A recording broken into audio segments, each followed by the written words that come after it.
안녕하세요. 최영 변호사입니다. 많은 분들이 궁금해 하실 수 있는데요. 배우자를 두고 외도하시는 분들 왜 그럴까요?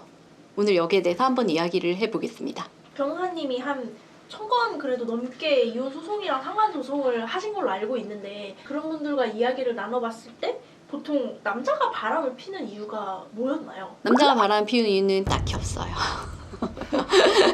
특별한 뭔가가 없다. 네, 그러니까 가정이 좋아도 바람 피는 경우들이 있고, 가정에 불화가 있어서 바람 피는 경우들도 있고, 제가 생각했을 때 남자가 바람 피는 경우 기회가 닿아서 그냥 매력적인 어떤 누군가를 만나서 그렇게 이고, 나는 가정을 깰 생각은 없고요 라고 처음부터 이야기를 아예 하시고 그러시는 분들도 워낙 많아서 남자가 바람 피는 이유, 유형화하기가 어렵다는 거예요.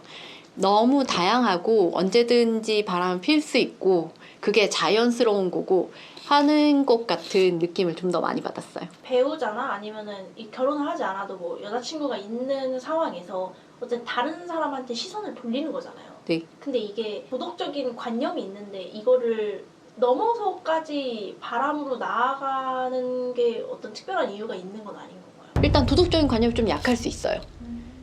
그 옳고 그름이 우리가 그걸 교육을 받아서 이러면 안 된다라는 걸 알 수 있는 거잖아요. 근데 그게 좀 약할 수가 있어요. 그리고 그걸 넘어선다라고 해도 그냥 어떤 식으로든 본인의 행동을 합리화하는 건데, 합리화하는 거에는 너무 다양한 사람들이 다양한 방법을 통해서 자기의 상황을 합리화하기 때문에 아주 잘 지내고 아주 행복한 부부도 바람을 피는 걸 걸리는 순간부터 난 사실 10년 전부터 불행했어 이렇게 이야기를 하는 경우들도 있고, 이게 어떤 원인에서 꼭 왔다라고 하기가 조금 어려운 경우들이 남자들이 바람을 폈을 때 좀 더 많아요. 그것보다는 오히려 자기가 매력적으로 생각하는 어떤 이성을 만날 기회와 빈도와 그런 상황과 그런 조건이 충족을 했을 때 그쪽으로 나아간다라고 생각을 하시는 게 좀 더 맞다고 생각이 됩니다. 그럼 변호사님이 겪었던 케이스 중에 아 진짜 얘는 뻔뻔하다 했던 케이스가 있을까요? 남 탓하는 케이스. 그러니까 내가 바람을 핀 것도 와이프 때문이고 내가 이렇게 불행함을 느끼는 것도 와이프 때문이고 뭐 그렇게 원고를 탓하는 케이스들이 있어요. 사실은 남자에만 국한할 건 아니에요. 남자분들 여자분들 다 마찬가지로 본인이 바람을 피거나 아니면은 바람을 피던 상대와 헤어졌을 때 그걸 또 상대방을 탓하거나 하는 케이스들이 있어요. 그래서 말짱하게 잘 살고 있는 그분의 가정에 가서 폭로를 한다든지 하는 케이스들이 있거든요. 그런 분들은 이제 사건 진행하는 내내 그런 좀 뻔뻔한 모습을 처음부터 끝까지 시종일관 보여주세요. 그게 이제 사실 재판부에 결코 좋아 보이진 않아요.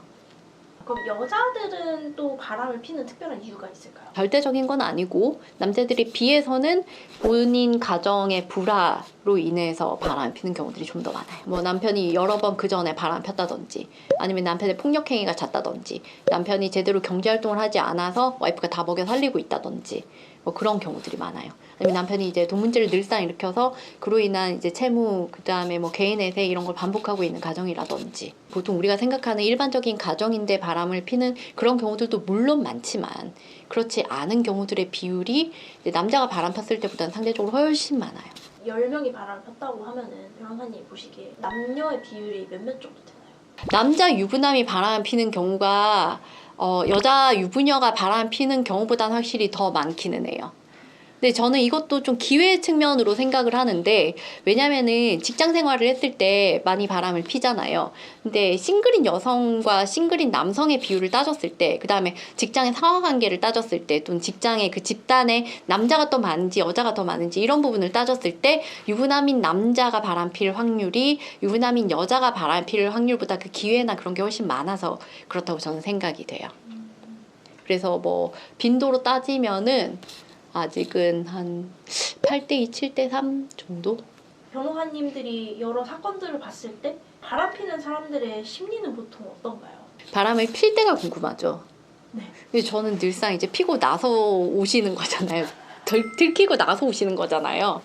근데 저도 이제 궁금하니까 여쭤봐요. 어쩌다가 이렇게 하셨냐. 그러면은 가정을 지킬 생각이 있으시고 하시는 분들은 이미 그때의 감정은 없고 후회의 감정들이 가득해서 객관적인 사실을 말씀을 잘 못 해주세요. 그러면 제가 그 객관적인 내용을 어디서 보느냐? 카톡 이제 서로 주고받은 것들 그런 게 이제 상대방이 증거로 제출한다. 그럼 우리 쪽에서 증거로 제출한다 하면은 그 내용을 보거든요. 그 내용은 그냥 일반 사람들이 처음 연애를 할 때랑 거의 비슷해요. 바람을 핀다고 해서 특별하지 않아요. 그냥 본인이 현재 유부남이다 혹은 유부녀라는 사실을 거의 까먹듯이 하고 그냥 새롭게 누군가 이성을 만나듯이 그렇게 시작을 하는 거예요. 위험한 관계 이런 거에서 오는 스릴감이라든지 그런 걸 즐기는 타입도 있는 건가요? 생각보다는 그렇게 많지 않고 오히려 양쪽 다 유부남 유부녀다라고 하면은 이야기를 좀 쉽게 시작할 수가 있거든요. 내 가정에 대한 이야기, 저쪽 가정에 대한 이야기를 쉽게 이야기를 하다 보면은 공감대가 좀 많아지고 정서적으로 많이 친밀해져요. 그럼 그 다음 단계로 좀 나아가기가 좀 더 쉬워요. 싱글 남녀들은 좀 많이 재잖아요. 예, 그리고 솔직하게 본인의 뭐 신상이나 이런 거에 대해 그렇게 막 많이 이야기는 하지 않잖아요. 근데 유부남 유부녀들은 그런 부분에 대해서 좀 더 솔직하게 이야기를 하기 쉬운 지위인 것 같기는 해요. 그리고 유부남 유부녀들은 조금 적극적일 수 있습니다. 우리나라가 아직도 여자가 적극적인 경우보다 남자가 적극적인 경우가 더 많잖아요. 이제 남자가 적극적인 경우를 한번 생각을 해보시면 남자들은 내가 이렇게 고백을 했다가 차이면 어떡하지? 라는 거를 생각을 많이 하시잖아요. 근데 유부남들은 거기에 대한 타격감이 별로 없어요. 차여도 계속 적극적으로 뭐 아니면 말고라는 생각을 어느 정도 가지고 계속 열심히 하시는 거예요. 아 이미 나는 그 조강지처가 있으니까. 네, 좀 그런 부분에서 훨씬 적극적이에요. 그러면은 이제 싱글의 여성들은 거기에 좀 더 쉽게 넘어갈 수가 있죠. 왜냐하면 싱글의 남성들이 보여주지 않았던 적극성을 보여주기 때문에. 그리고 훨씬 더 참을성이 있거든요. 왜? 이제 집에서 훈련을 많이 받으셨으니까. 충동적으로 바람을 피는 케이스도 있나요? 많죠. 클럽에서 만나고 나이트에서 만나고 그다음에 어플로 만나시고 뭐 이런 분들은 그때 이제 충동적으로 만나시고 아니면 내가 오늘 하루만 놀자 일탈하셨을 때 뭐 그때 만나고 만났는데 너무 말도 잘 통하고 막 그렇다 그러면 이제 한 3개월 만나고 나서 이제 고백합니다. 사실은 내가 와이프가 있어. 사실은 내가 남편이 있어. 이렇게. 배우자가 있는데 클럽을 가고 어플을 깔고 막 그런 경우가 많나요? 너무 많아요. 너무 많아요. 그것 때문에 이혼 고민 상담 하시는 분들도 많고 근데 이게 참 부정행위에 대한 증거는 없고 클럽만 자주 가고 어플만 깔아져 있고 막 이런 경우들도 많거든요. 저는 이제 사건을 많이 하다 보니까 알죠. 100% 확신하죠. 예. 이미 여러 명을 만났다. 그리고 클럽을 가고 어플을 깔고 이거는 사실 본인의 신분을 굉장히 쉽게 속일 수가 있어요. 자기가 아는 사람 안 만난다는 얘기잖아요. 자기의 혼인 유무를 쉽게 속일 수 있고 누군가 일시적으로 쾌락을 위해서 만날 수 있는 방법이잖아요. 그런 분들은 이제 원하시는 거 혹은 추구하시는 게 조금 분명하다고 볼 수가 있죠. 그래서 사실은 일시적인 거기 때문에 뭐 아내 입장에서는 혹은 남편 입장에서는 증거 잡기도 어렵고 한데 그러다가 누군가 좀 깊은 관계가 된다. 그렇게 우연히 만난 누군가와 잘 맞아서 사귀게 되었다라고 하면 이제 그때부터는 어떤 문제가 훨씬 더 커질 수가 있어요. 그러면 이제 증거도 훨씬 더 남아있을 가능성이 높고 그렇습니다. 그런 분들 중에서 혹시 막 나는 뭐 여러 명의 여자가 만나고 싶다. 일부 일처제 좀 별로다. 약간 이런 식으로 말씀하시는 분도 계셨나요? 있어요. 그런 분들 꽤 있고 자연의 섭리에 반한다 라고 이야기하시는 분들도 있고 뭐 결혼에 대해서도 갱신죄를 둬야 된다 5년에 한 번씩 이렇게 이야기하시는 분들도 계시고 다양한 의견이 있을 수 있겠지만 실제로 이제 결혼 전과 후 배우자의 태도가 너무 많이 달라졌다라고 이야기하시는 분들도 계시거든요. 그래서 내가 속았다라고 생각을 하시는 분들도 계시거든요. 그런 분들한테는 결혼 뭔가 갱신제도가 있어서 계속해서 노력해가는 관계가 필요하지 않나 라고 이야기를 하시는데 마냥 아니다라고 이야기하기 어려워요. 그럼 변호사님은 혹시 일부 일처제에 대해서 어떻게 생각하시나요? 솔직하게 말씀드려요.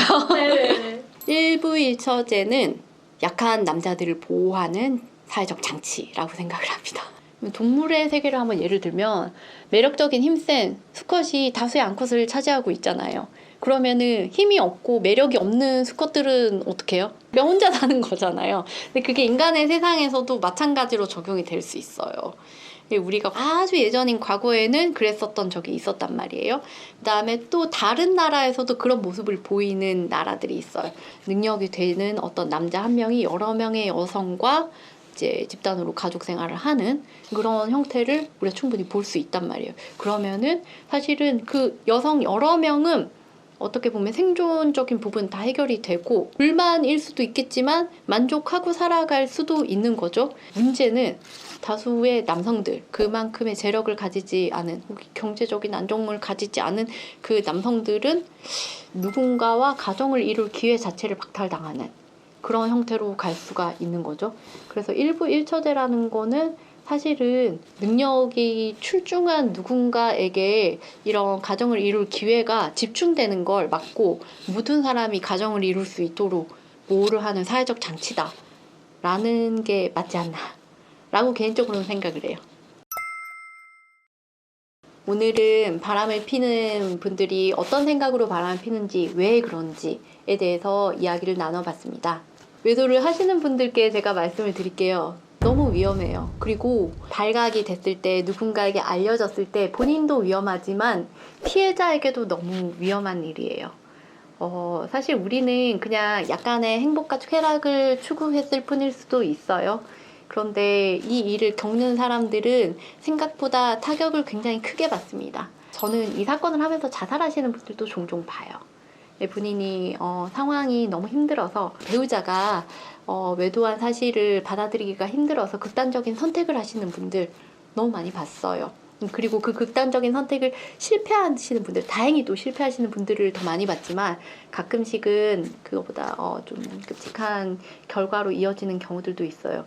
이렇게 내가 한 이 행동이 내가 생각했었던 것보다 훨씬 더 누군가에게 힘든 상황을 초래할 수 있다. 그게 누군가는 견디기 어려워서 어떤 극단적인 상황으로 나아갈 수 있다라는 생각도 하시고, 가능하면은 싱글들끼리 만나세요.